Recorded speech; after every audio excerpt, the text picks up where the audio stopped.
Friends, this is Mahalakshmi and welcome back to our channel Mahalakshmi జ్యూన్. అందరూ ఎలా ఉన్నారు? నేనైతే సూపర్ ఉన్నానండి. యాక్చువల్గా అయితే మన రెసిపీ వైజ్గా వస్తే మీలో జున్ను ఎంతమందికి ఇష్టం అండి? జున్ను ఇష్టం లేని వాళ్ళు చాలా తక్కువ మంది ఉంటారని నా ఫీలింగ్. నాకైతే జున్ను చాలా ఇష్టం. మరి జున్ను పాలు అనేవి మనకి బయట అంత ఇన్స్టెంట్గా ఏమీ దొరకవు. నెక్స్ట్ వచ్చి పౌడర్స్ కూడా ఇప్పుడున్న పరిస్థితుల్లో అయితే దొరకవు. అలాంటప్పుడు జున్ను చేసుకోవాలి అంటే మన ఇంట్లో ఉండే ఇంగ్రీడియంట్స్ని యూస్ చేసుకుని జున్ను ఎలా తయారు చేయాలనేది ఈరోజు నేర్చుకుందాం.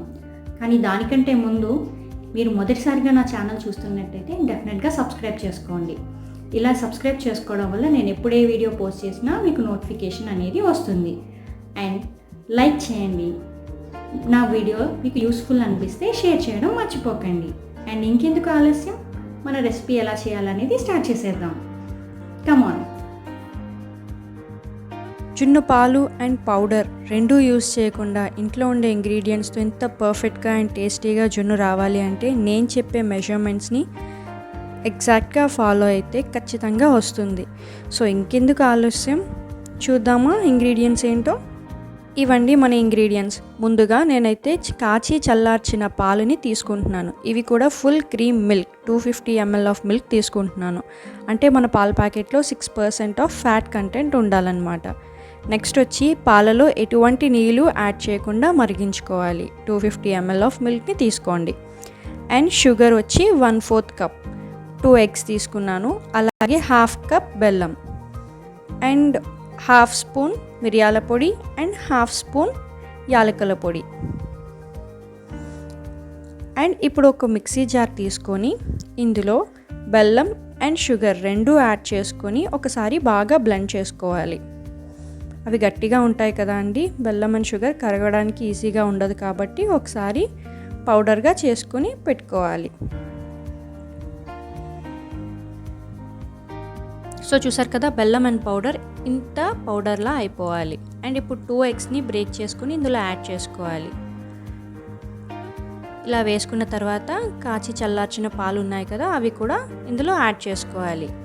అండ్ మళ్ళీ నేను చెప్తున్నానండి, మిల్క్ని బాయిల్ చేసేటప్పుడు మాత్రం ఎటువంటి వాటర్ని యాడ్ చేయకండి. పాలు అనేవి ఎంత చిక్కగా ఉంటే మన జున్ను కూడా అలాగే గట్టిగా వస్తుంది. లేదు అన్నట్టయితే చాలా లూజ్ అయిపోతుంది అన్నమాట. అండ్ ఇట్లో వచ్చేసి అన్నీ కలిసే విధంగా మళ్ళీ ఒకసారి బ్లెండ్ చేసుకుని పెట్టుకోవాలి. చూసారు కదా, మన మిక్స్ అనేది చాలా క్రీమీ టెక్స్చర్లోకి రావాలి. అంటే నురగ చూసారు ఎలా ఫామ్ అయిందో, ఇలా ఫామ్ అయ్యేంతలాగా దాన్ని బ్లెండ్ చేసుకొని పెట్టుకోవాలి. అండ్ ఇప్పుడు ఇది ఒక స్ట్రైనర్ యూస్ చేసుకొని ఆ స్ట్రైనర్లోంచి మనం స్ట్రెయిన్ చేసుకోవాలి మొత్తం. ఎందుకు అంటే ఇందులో మనం బెల్లం యూస్ చేస్తున్నాం కాబట్టి బెల్లంలో కొన్ని డర్టీ పార్టికల్స్, వేస్ట్ పార్టికల్స్ ఏమైనా ఉండొచ్చు. సో అది ఇప్పుడు మనం ఎలిమినేట్ చేసుకుంటే బాగుంటాయి కాబట్టి నేను స్ట్రెయిన్ చేస్తున్నాను. అలా స్ట్రెయిన్ చేసుకోకపోతే అవి అందులోనే ఉండిపోతాయి అన్నమాట.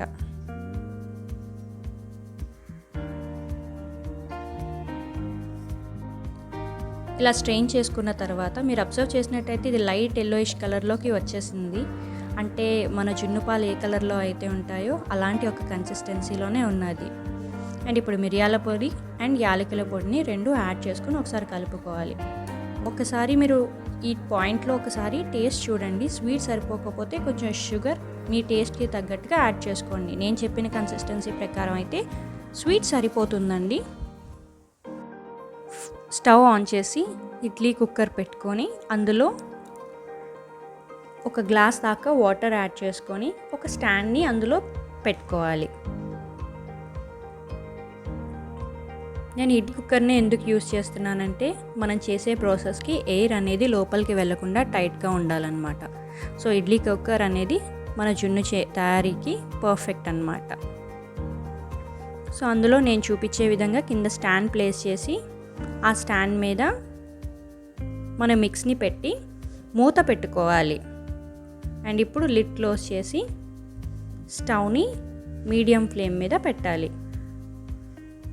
ఇప్పుడు మీడియం ఫ్లేమ్ మీద 3 minutes దాకా ఉంచుకొని తర్వాత మళ్ళీ లో ఫ్లేమ్లోకి కన్వర్ట్ చేసుకుని 15 minutes దీన్ని కుక్ చేసుకోవాలి.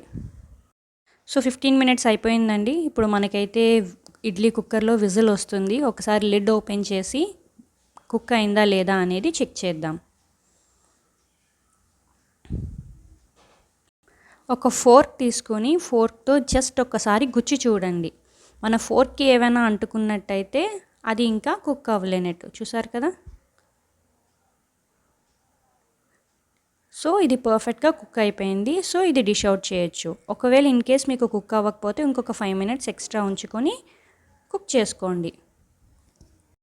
సో చూసారు కదా, జున్ను స్ట్రక్చర్ అనేది ఇది చల్లగా అయిన తర్వాత ఇలా ఉంటుందండి.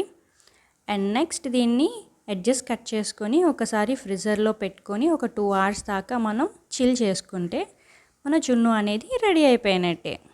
అండ్ మనం సర్వ్ చేసుకోవచ్చు. అండ్ ఇప్పుడు నేను దాన్ని సర్వ్ చేసుకున్నాను. చూసారు కదా మన జున్ను ఎంత ఈజీగా తక్కువ ఇంగ్రీడియంట్స్తో ఎలా తయారైపోయిందో. ఇది నేను యాక్చువల్లీ మా హస్బెండ్కి పెట్టానండి. సో జున్ను పాలు ఎక్కడి నుంచి వచ్చాయని తనే కన్ఫ్యూజ్ అయ్యారు. సో డెఫినెట్గా ఒకసారి మీరు ట్రై చేయండి. ట్రై చేసి ఎలా ఉందనేది నాకు కామెంట్ సెక్షన్లో కామెంట్ చేయండి. హోప్ మీకు నచ్చే ఉంటుంది. సో యూస్ఫుల్ అనుకుంటే షేర్ చేయండి. Thank you.